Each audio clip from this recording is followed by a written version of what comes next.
Hi everyone, it's Tony Tonkin here again from the Child Protection Party, welcoming you to another live feed with Avery and myself. As you can see by our title, today it is Changing a Failing System, what that looks like for us, what it looks like for you, and I guess where the Child Protection Party sits in making sure that we can do what we can do in order to improve the failing system, which is the child protection system. So join with us today for CPP TV.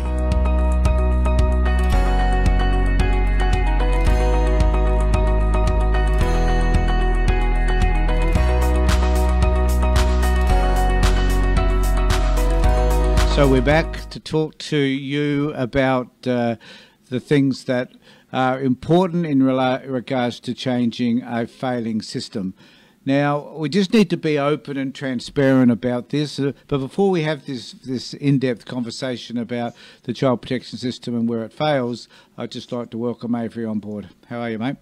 I'm good today. How are you? Yeah, pretty good. Pretty good. Had a sleep. Well, it wasn't a sleepless night, but it was a late night last night. But having chat to people and talking about stuff in relation to the Child Protection Party and our foundation and where we're at.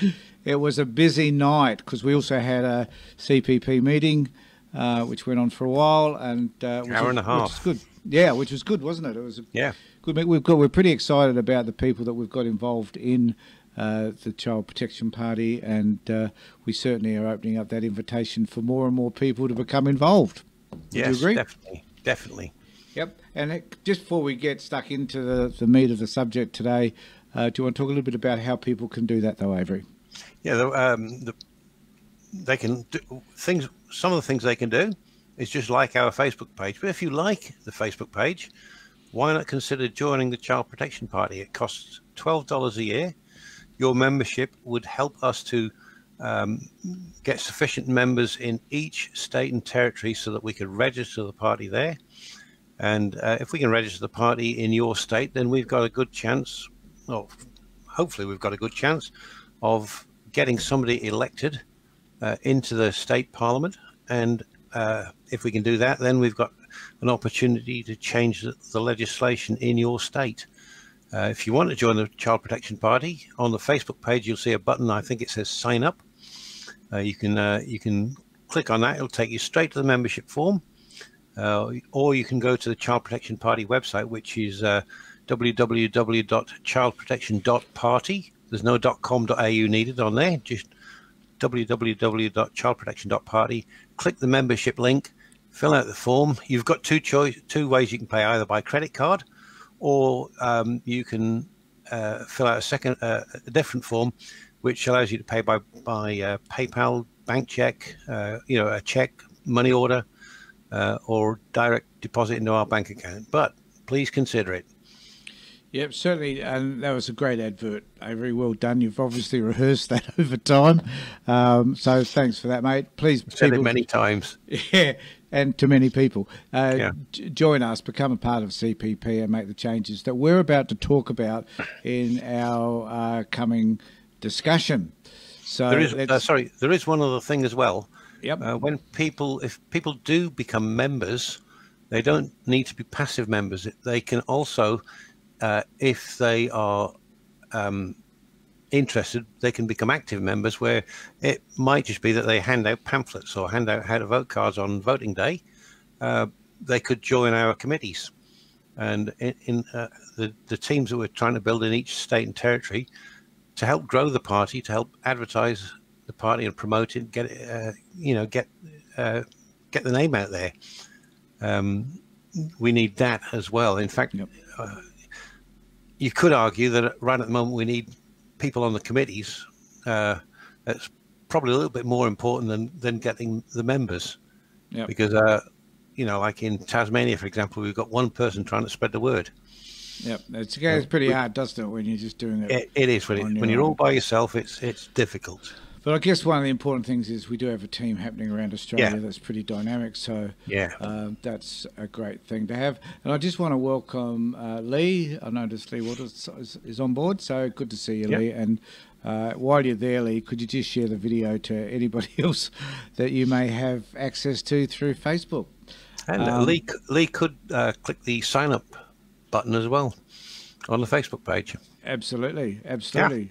So go for it, Lee. Lee, you're the only one there at the moment. So we've had a few people jumping on and off in the last couple of minutes, but hopefully over time more and more people will join us, because this is also an opportunity for everybody to talk about the things that concern them in relation to this particular topic, which is how do we go about changing a failing system.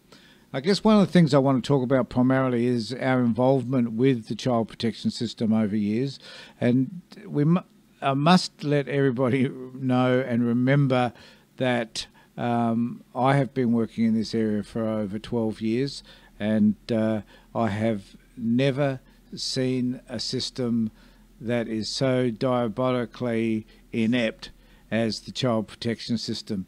And I wanted to raise this subject this week because over the last couple of days there's been horrific days in dealing with and working through issues that I've had with people that have contacted the Riley Foundation to help them work through the issues that are the child protection system. And I guess one of the most frustrating things that I find, and I'd really like others to contribute to this conversation. Hi, Tanya, it's good to see you. I would like people to think about what is it within this system that you find the most frustrating, and be as specific as you can with regard to the knowledge and the information that you may have about the child protection system. Let's not make not general statements like, I really do want to avoid things like, the system is corrupt. There are aspects of the system that appear to be corrupt. I won't dispute any of that, but let's be specific. So what are the things that happen? Well, recently, like yesterday, we were at Nadia and I were at a client's place, and we were told that the appointment was going to be there at 4 o'clock. So we dutifully, I arrived at 3:30 actually, had a chance to speak to the parents, hadn't met them before, fabulous couple, very dedicated to their kids, terrific. Well, I'm not going to talk about the issues that brought us there, but one of the things that I get really, really annoyed at is the fact that we were there. We're volunteers, so we're not paid to be there. We're there because we care about the kids and we care about what's happening for the parents, and in turn, of course, what happens to the kids. And the department didn't show. And then well, sorry, not me. The client, one of the clients, rang the department and asked them where in the hell they were. Why weren't you there? And they made out they didn't know about it, or that they got, I don't know whether they got their dates mixed up or whatever it was. They have had it confirmed. Now, ironically, and they were told that they wanted the police to be present when they interviewed them. We asked whether a solicitor could be present. They said no. Nadia and I are now questioning whether or not there's any such legislation that says you can't have a solicitor present when in front of the department, period, and in front of particularly when there are police there, and the police might ask questions which people should or should not answer. So and you need legal advice for that. So those rules. So this is what happens. The department makes up the rules as they go along because they don't know. I mean, social workers don't know. They just assume that this is the way that it is. And it was quite evident there was the social worker was on a phone, and it was the loudspeaker was on, obviously, so we could hear what was saying. And Nadia and I kept on asking this person questions for which she just didn't have the answers. Like in everything. And just one of the biggest pains in the ass for me is this continual deferral to the senior social worker or the supervisor or the senior prac, whoever it might be. And their inability to be able to answer questions appalls me. So where does that leave the client if they are unable to receive appropriate answers to the most simple of questions?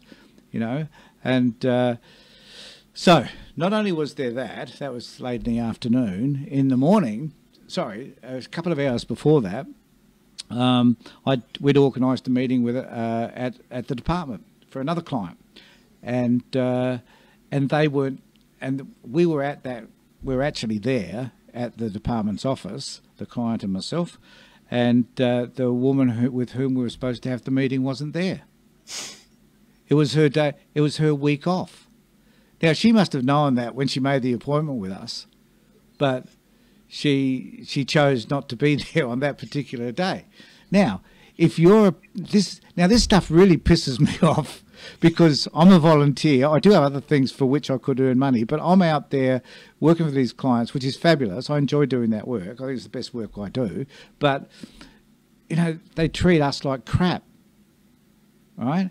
And if they're treating, and if I'm feeling that I'm being treated like crap, then how are the clients feeling? They're feeling exactly the same way.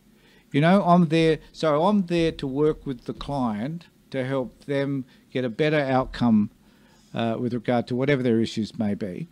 And then we're ignored by the department social workers who feel intimidated often by the fact that we're there. I had another client say to me, that was today, said to me, look, I'm wondering whether or not you kind of being with, no, it was a client yesterday, pardon me, but said to me, I wonder whether you just being present is helpful or unhelpful. And it's a question I've been wrestling with, Nadia's been wrestling with for ages, is, the fact that we endeavour to ask the questions that make them accountable, is that a good or a bad thing for the client? We believe it's a good thing, I guess, or otherwise we wouldn't be doing it. But one of the most important things that we do is we endeavour to make them as transparent as possible. And when they stuff up, we want to be there to witness them stuffing up so that we can actually register the things that they're doing that are unhelpful, and so that we can bring about change. So every day we encounter this system that is failing. Every single day we can't. Sounds like I'm talking a lot about the foundation, but this is all relevant because these are the things that the party needs to help us change. So I have another client who's working with what I consider is the worst social worker in the business. She's a shocker. And she does not explain anything to the client. In fact, he said to me, all she ever does is attack him. So rather than explaining what's happening with regard to COVID-19 and the fact that he hasn't seen his kids for the last 2 months, she doesn't try to empathise with him or try to understand how that situation is for him. He cried with her on the phone. He was very emotional about unable to see his kids. And she just dismissed him and attacked him for his past or for whatever she can attack him on. It's just woeful. So now that we're going to talk about, I'll invite Avery in and chat about this in a moment. So when we're looking at changing a failing system, we have to understand what it is about this system that is failing. And we need to face the fact that there is no system on this planet that works effectively and efficiently around protecting kids and encouraging families to become better parents, so they can have their kids returned to them in an appropriate, efficient and efficacious way. It just does not happen worldwide. So we need to look at that and think, okay, what are the challenges here then? If this is the way the system is and that there is no place on this planet that has got this system right, does that then mean that we will never ever rectify the failings that we see, that I see, that parents experience, that will never be able to rectify any of that, no matter how hard we try?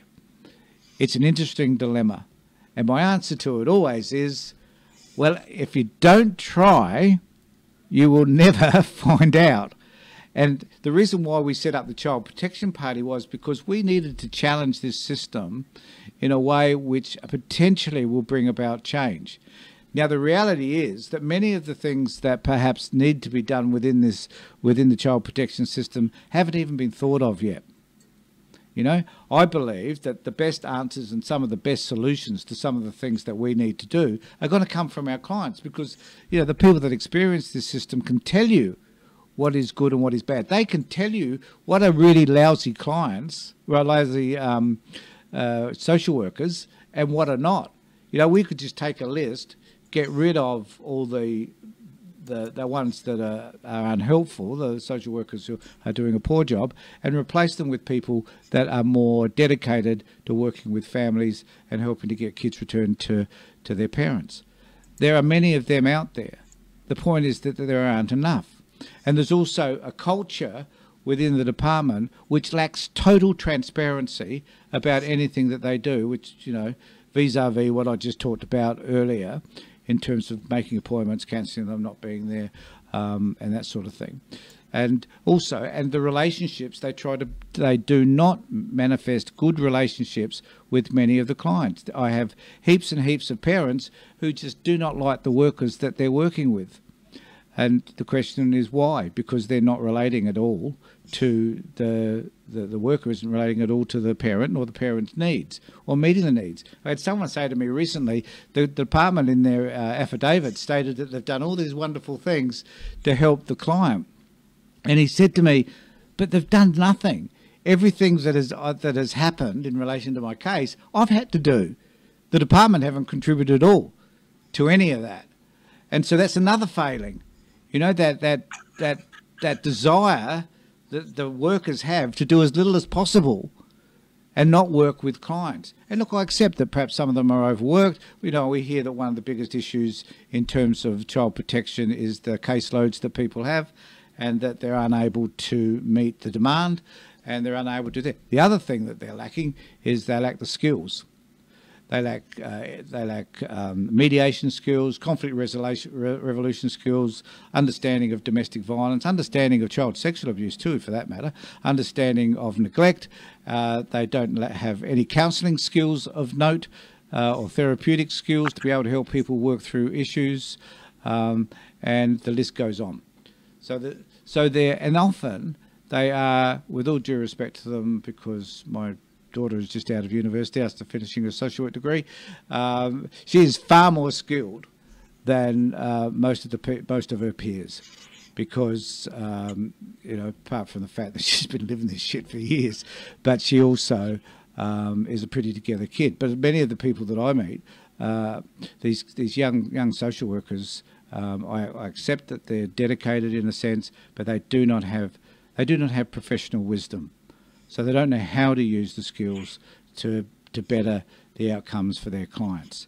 And if they did, this system would not fail. The other thing too is that, as you can see by my background here, it's a risk aversion background. So it's really saying that the system is fearful of making mistakes. And even though I can highlight many mistakes that they make, this is what they're afraid of. I'm working with and I'll just finish up and bring Avery in a second. I haven't forgotten you, Avery. But we just need to understand that there are many people that we work with who have got the ability, the know-how, the dedication to overcome whatever were the issues that caused the department to become involved in the first place.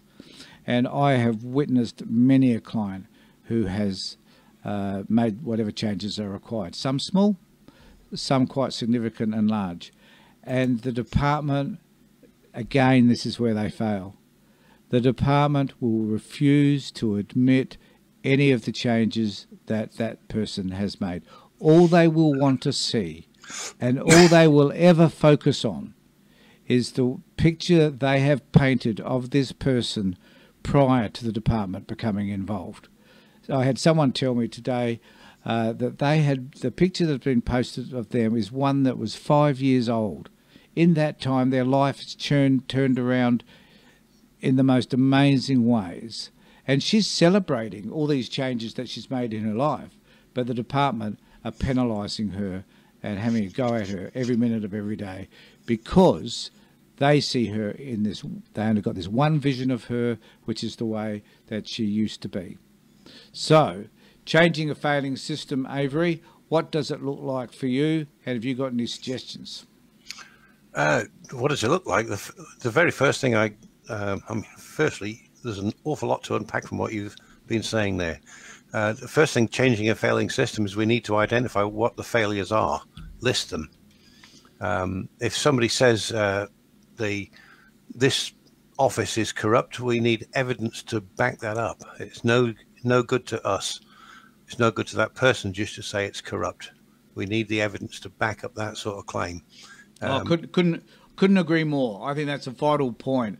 And sometimes that evidence just appears to be he said, she said, though. Yeah, you know? it needs to be something that can be verified. It's no, you know. Can I just say, Avery, that's why it's sometimes really important to have an advocate, though. Because that gives the third person. It doesn't have to be someone from the foundation. It could be a friend, a relative, just another person that can support whatever it is your accusation might be. Yeah. And you also mentioned having a solicitor present. It's a thing that we should check. We as a party should check. What does the legislation say? If the legislation says that a solicitor, you're entitled to have a solicitor there, then you're entitled to have a solicitor there, and the department should be called to task for that. If they're not allowing a solicitor in with one of the, what's the word that you would use for? You wouldn't call them a client for the department, would you? Because well, the department doesn't see them as clients; they just see them as a pain in the ass. But we call them clients. We call them clients, and respectfully so, because we're working with them to have better outcomes. The department don't quite see them that way. I think they see them as a hindrance. It'd be nice if the parents weren't involved. We could just take the kids, sort it out. Wouldn't have any hassles then. It would make life so much easier for the department, wouldn't it? If they could it'll stuff up the kids' lives. Yeah. And this is oh God, here we go. I'm starting to get on a high horse, Avery. Watch out, because what we while he climb up. What we forget about is the fact that most of these kids that get removed have the worst possible outcomes. So I've got one case where they've got 2 young kids removed. They're with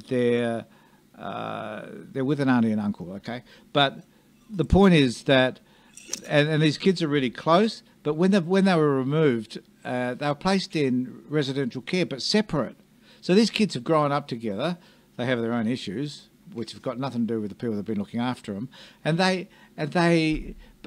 but they've separated them, right? And now they've probably got to look for a GOM-18 order for these kids to be. So explain to me how the freaking department is the best possible parent. Like, how can you say that when these kids had a stable home in which to live? Right? I don't get that. I mean, to me, quite frankly, Avery, this stuff just verges on madness. It's insane. It is. Who are the crazy ones here? Are they the parents that they work with, or the department? The department, seriously, if the department is a parent, but if the department was a sole parent, it would have its children removed from it. Yeah. Really, because they are the world's worst parent. I've got look. I can speak about these cases I've got forever, but we have another one where the kids were removed. The kids have been the kids have been removed from a placement because in that placement they were being assaulted by the workers. I think it was a foster home. So they've gone from a household in which that stuff didn't happen. There were other issues, drug and alcohol use, but physical assault wasn't happening. Yet they go into a foster home where they are physically assaulted. Like, how is this making it better? Look, please, people, join with me in my friggin' frustration, because I don't understand how this is making it better for kids. I really don't. Avery? Yeah. You offer me, console me, mate. I've got no idea at all on that one. As I said, if the department thinks they're a better parent, they're insane. There's most probably I wouldn't know what the percentage was, but I would hazard a guess that say 95% of the time, the right place for the child to be is with their parents. Yeah, providing if the kids sometimes even a shittier household where parents aren't the best parents, is often, believe it or not, is often better than being in care. Seriously, the trauma that creates that is created by being removed from your biological parents and even your siblings. I mean, they know statistically, psychologists will tell you that a child being removed from a sibling is greater than the death and the loss of a parent. So why, if you know that shit and you're focused on doing the right thing and looking after the kids and making sure that you're acting in the best interest of the kids, why aren't you aware of that sort of stuff? I don't understand. They're saying on one hand that they're interested in looking after kids. On the other hand, they are systemically abusing them by not noting the things that happens to children when they are removed. And they don't balance it out. They're so busy. I forgot to turn off the phone over. I said I was going to do that earlier. Yeah. They're so busy focusing on, trying to be risk averse. Like, we don't want. The point is, they make mistakes all the time. Just that no one ever admits to it, and no one ever sees it, and they cover it up. Yeah, it seems to me that they're scared of admitting mistakes because they're fear of punishment and things like that. The only way that you can learn is if you make a mistake, you learn from it, and if you're wrong about something, then you adjust your behavior. So whatever the subject happens to be, if I'm wrong about something, admit that I'm wrong, change my behavior, change my belief, whatever it happens to be. Yeah, and spot on. The department, as you said, risk averse. They just they don't appear to want to make that change because they want to be seen to be with a perfect parent, which they claim to be. Yep. And look, Ross raised an interesting point. Don't know whether you can see that there, Avery. Yeah. I actually have a program on the software that I use that can bring up posts. I just haven't worked out how to use it yet. So I'm going to do that one day, so we can have it down the bottom so we can see exactly what I'm referring to. You mean when somebody posts comment on Facebook? Yeah, I can bring it up and put it under the heading. You got to get it working. Yeah, it's a great idea. Anyway, you've got until Tuesday.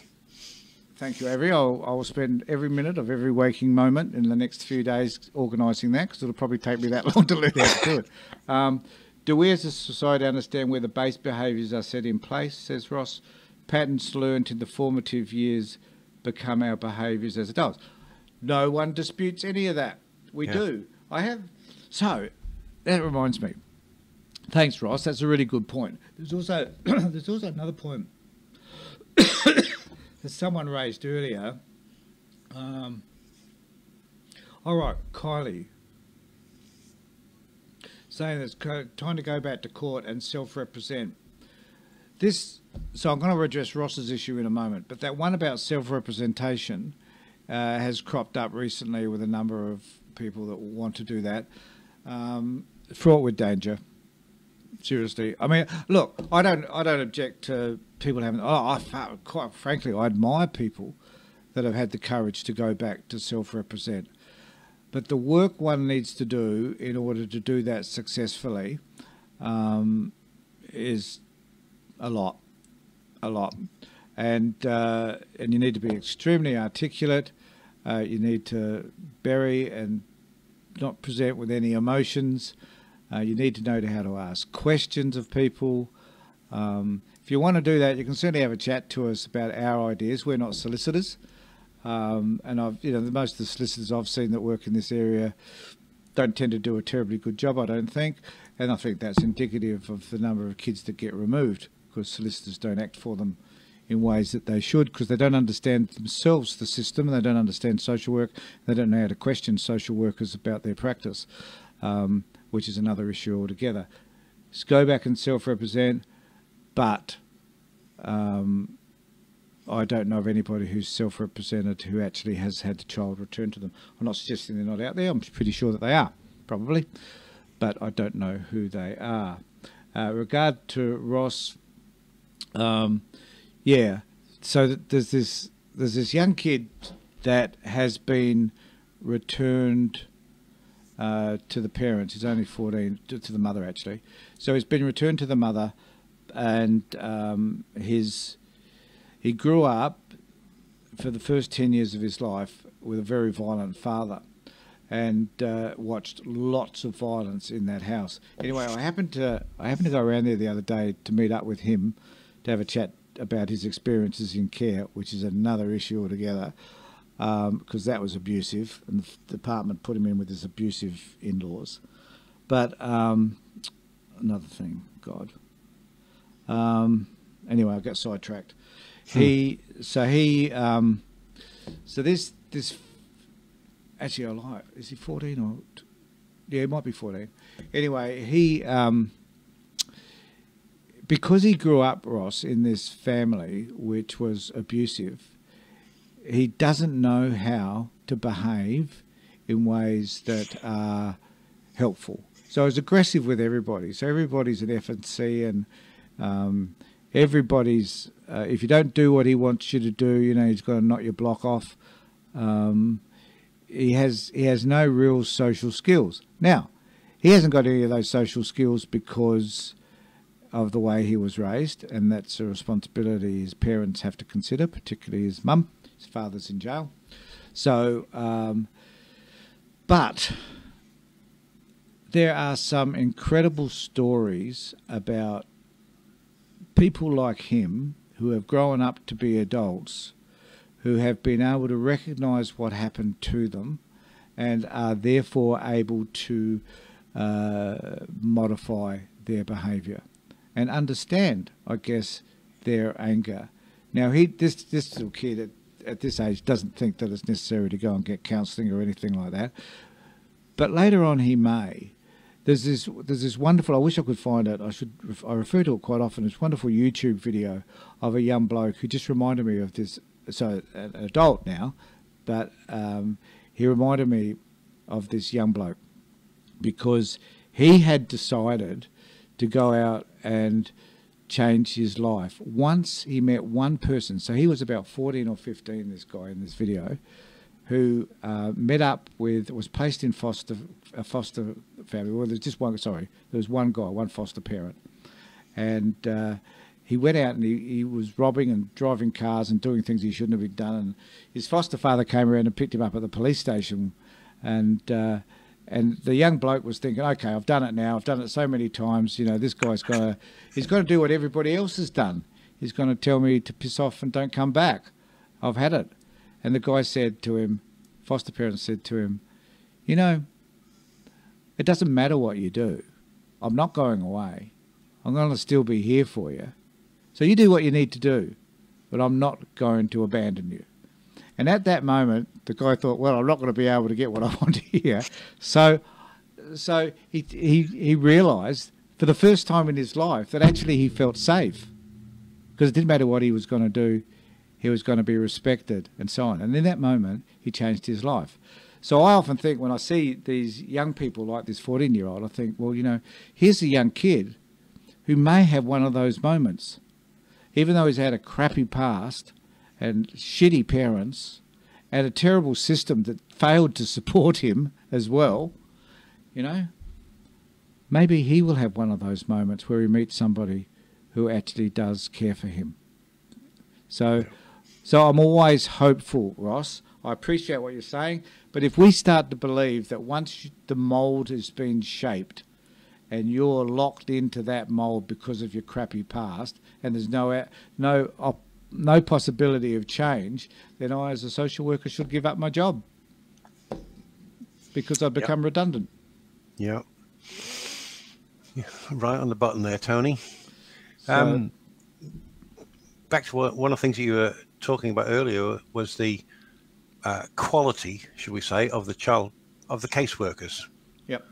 One of the you were saying lacking experience and stuff like that. One of the biggest problems I see is that the vast majority of them are not registered. They should be registered with the Australian Association of Social Workers, because then there's training comes in, regular assessment comes in, and I'm sure as a member you can tell us other advantages to the people that are going through the system of having caseworkers who are registered with a professional association? Well, at the moment, for someone like myself, as an accredited mental health social worker, I have to jump through a whole lot of hoops in order to keep my accreditation.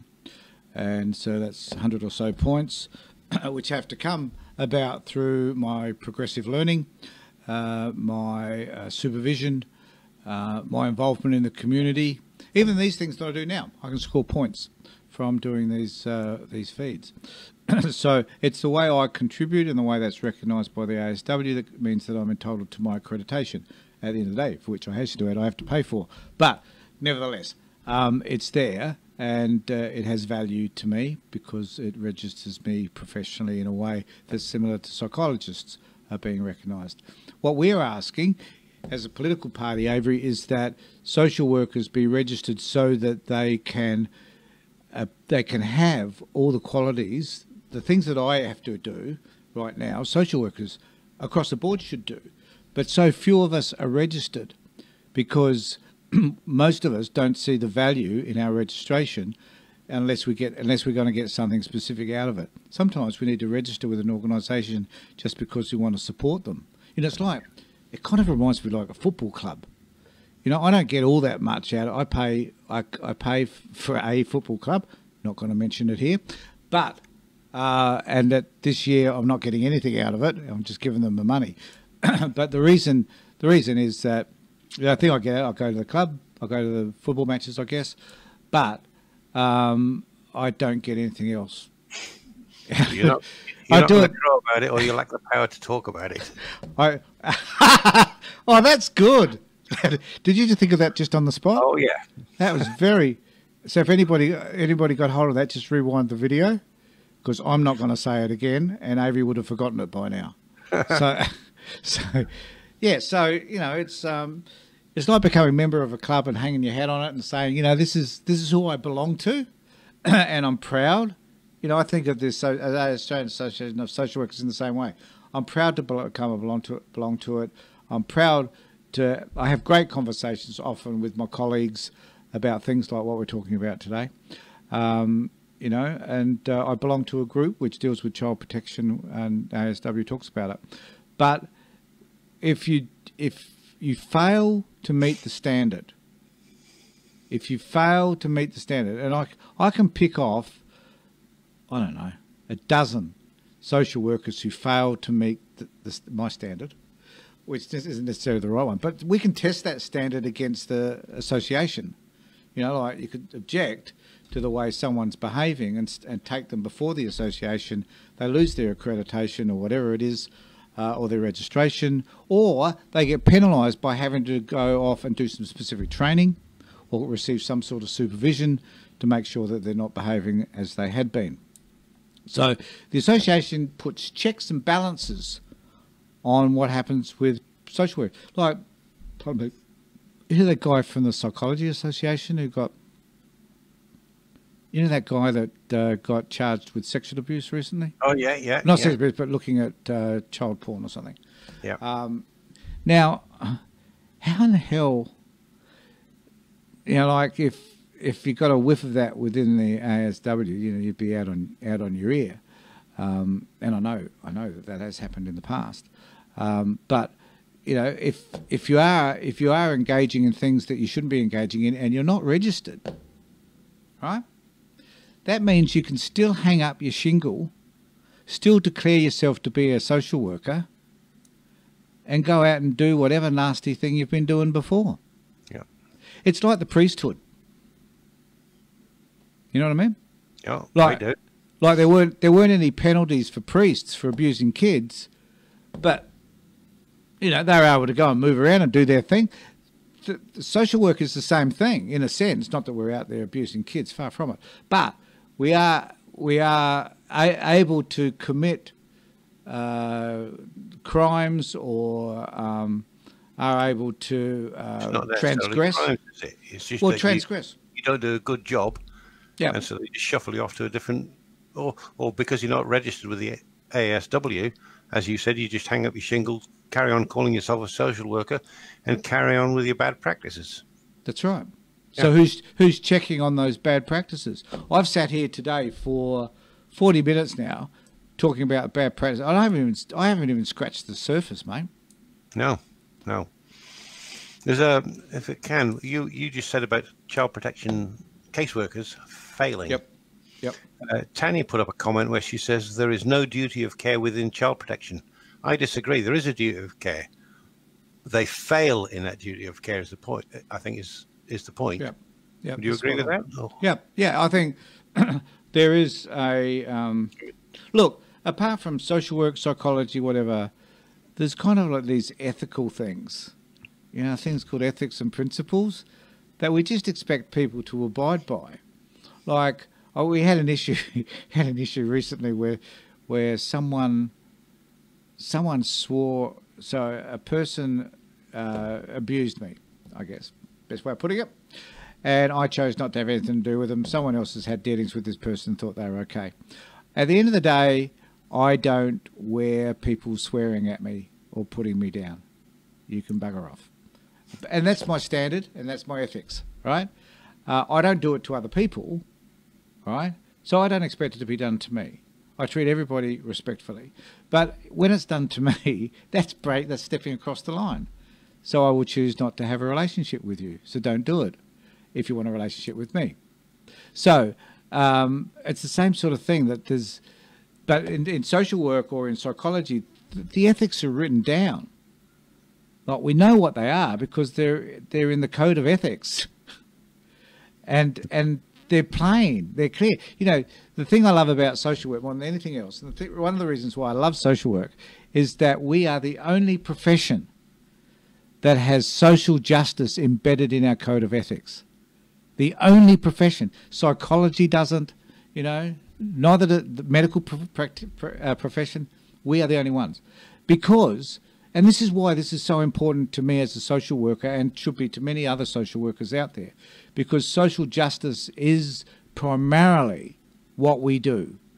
We fight for people's rights at a whole host of different levels, in the community, individually, politically, like we've got the Child Protection Party.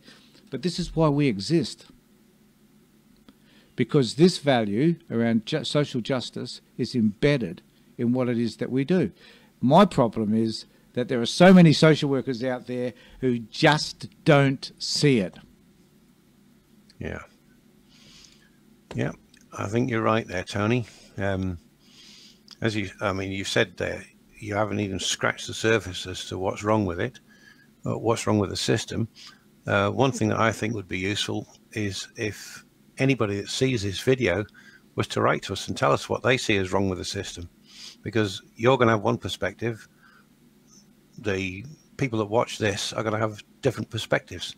Oh, look, and there are people that work for the department who think I'm a dick. Yeah. I said, what the hell is he talking about? Clients we're wonderful. We're great parents. Yeah, of course they are. Well, and it was God. But statistics don't say that they're great parents. Statistics say that they're shitty parents. But they don't care about, like, one of the other issues for me. I could go on this forever, so we'll finish it off shortly, so I won't bore people to death.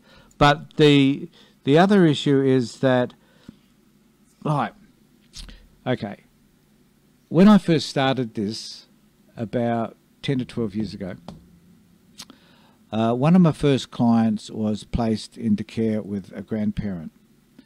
Now, this grandparent was a questionable grandparent, known for flashing in the neighbourhood. But, and so I have been able to watch this kid because I still have contact with mum, and the child's back with the mother now.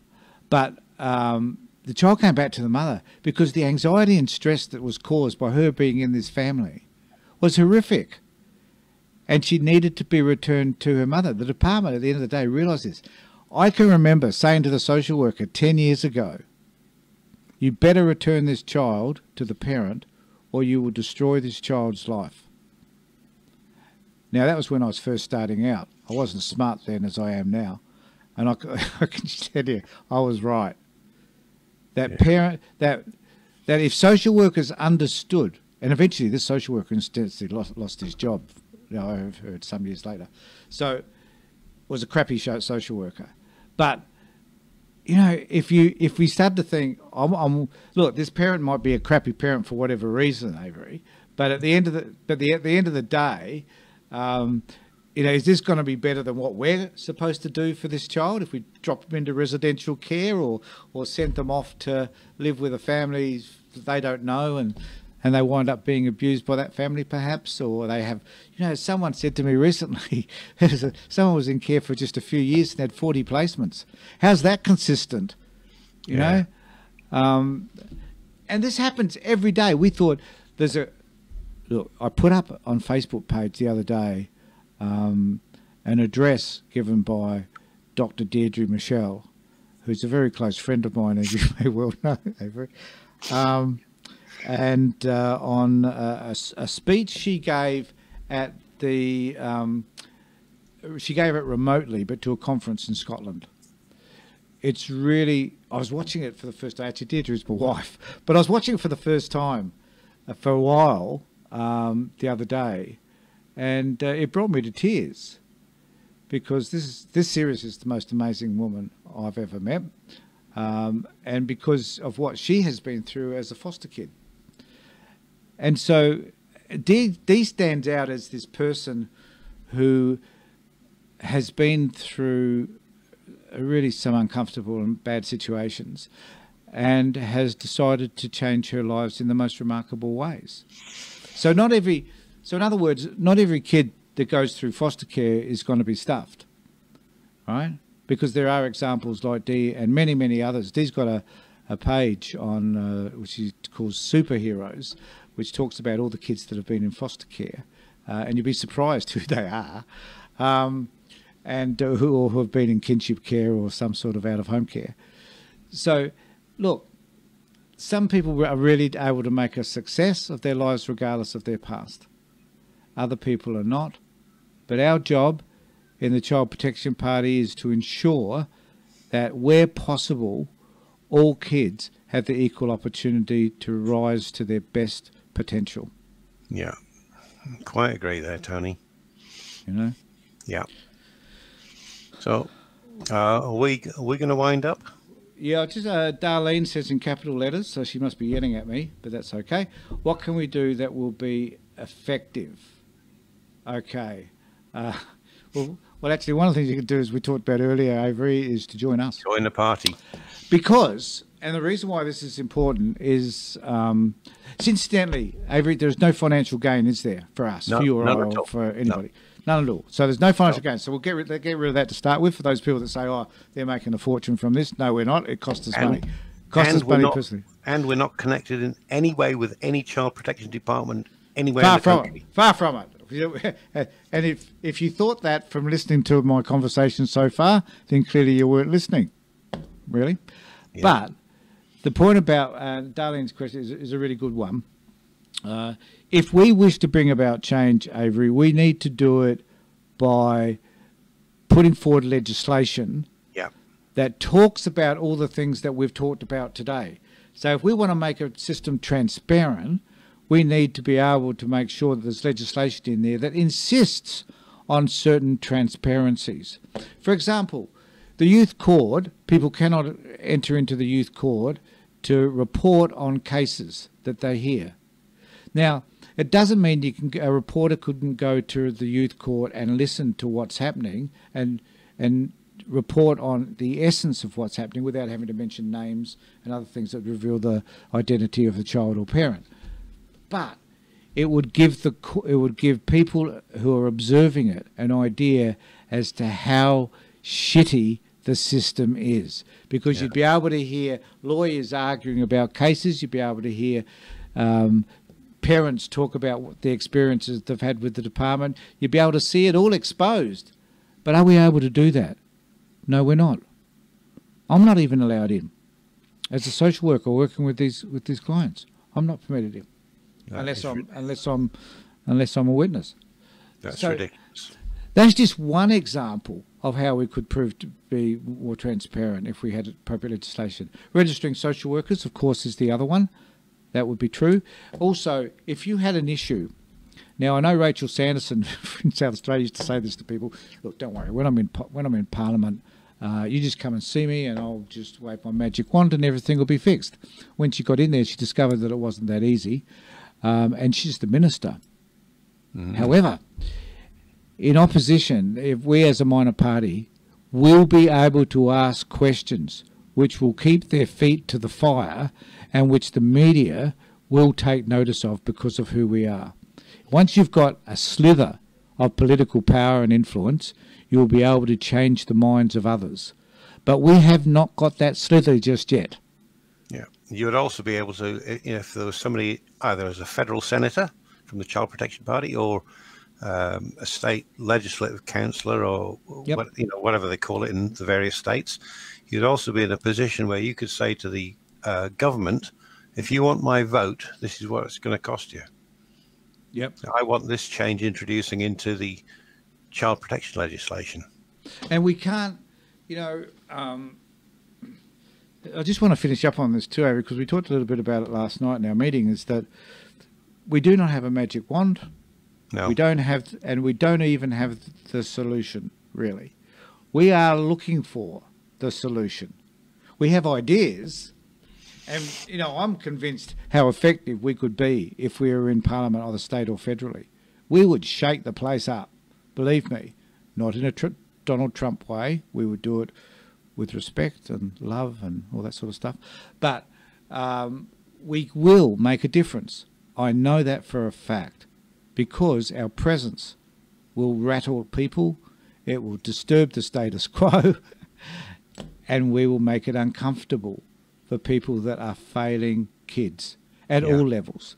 How about we improve funding for kids that access CAMS, Child and Adolescent Mental Health Services? Yeah. Right? Because at the moment, people find it difficult to get in to see people. What is the level of counselling skill within CAMS? Do we know that? No, we don't. Do we know how effective and efficient they are as an organisation in their counselling? I know many of them do some fabulous work, and I've heard some really good stuff about many of their workers, but I'm just asking the question. Yeah. What is it that we know about these services for young people? Head Start and other services provided for young people. Yeah. Who looks after, who manages them? Who does the quality control of the services they provide? You and I don't know whether they're overrun, whether they need more funding, whether they've got more people knocking on their door than they've got services they can offer. We don't know that. These are important questions. Does that make sense? Yeah. These are important questions we need to be asking. But we can't just sit here and I say them now on a Facebook live feed, when the reality is we need to be asking ministers these questions so that they're public, so that we can make it transparent. We can bring individual cases before Parliament because we have parliamentary privilege. Yeah. Yeah. And we can start saying and doing things that we could never do out here in the public, because we're kind of gagged to a large extent out here. We are. Just think about it. Everybody, just think about it. If you had one person representing you at this level around child protection, kids issues in general, and providing a voice for kids, what sort of difference would that make for your kids? When they're in trouble, when they've got problems with the police or drugs and alcohol or mental well-being issues, and you want those problems resolved, and no one seems to give a rat's ass because they're kids, then that's when we become involved. Yeah. Yeah. Okay. Is that fair enough, Avery? Should I just leave it at that? That's fair enough. I just want to comment on earlier on, right at the beginning, you were saying about how people can get involved. And just a moment ago, you were saying how, and I said that the way they can get involved is to actually join the party, help us grow in every state and territory. Yep.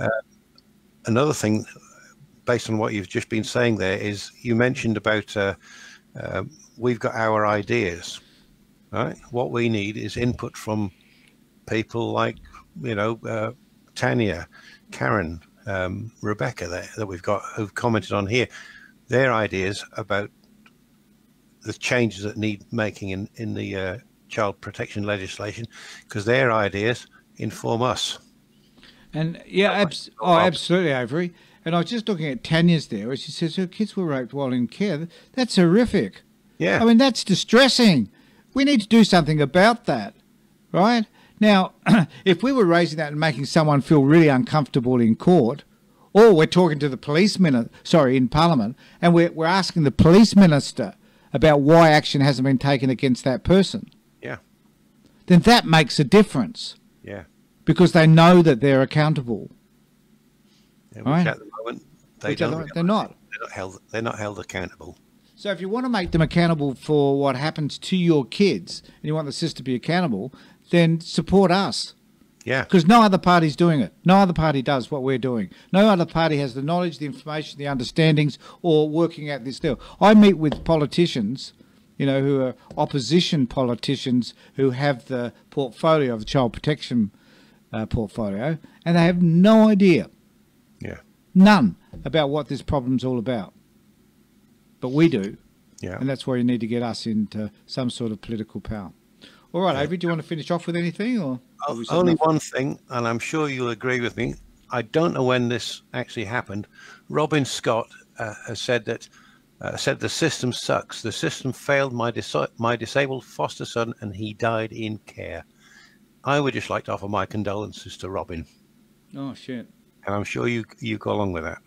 Oh, absolutely. Absolutely. And That's terrible. and one death of any description of a kid is horrific. Yeah. One death when they're in care is doubly horrific, if that's possible. It's one too many. One child raped in care is one too many. Yep. And it's and I don't even know where to start in trying to talk about how to bring about an equilibrium in terms of justice around any of that. I don't even know what that looks like for people that are grieving for terrible things that happened to their kids. No. I used to say, we used to do a round in one of the groups I used to run, and I used to say, what's your greatest fear? And people would go around a group and say spiders and heights and all this sort of stuff. And Yeah. I'd always say, and other people in the group would also say, the loss of a child. Yeah. Well, I'm done at the moment. Especially when I read Robin's comment there. Yeah. My heart goes out to her. Yeah. So- But Robin, I just want to say, Robin, look, thanks for getting on board, and thanks for your post and Thanks being for open and honest. telling us. Yeah, that is appreciated. We can never say, and I would never say that I understand what this is like for you, because I haven't got any idea. But if there's any way that we can offer some support to you through the foundation, or just having a chat to someone from the party, just let us know. Yeah. Okay. All right. Thanks, Avery. Thanks, everybody. Thanks, everyone. Everybody, be safe. Look after yourselves and others. Bye.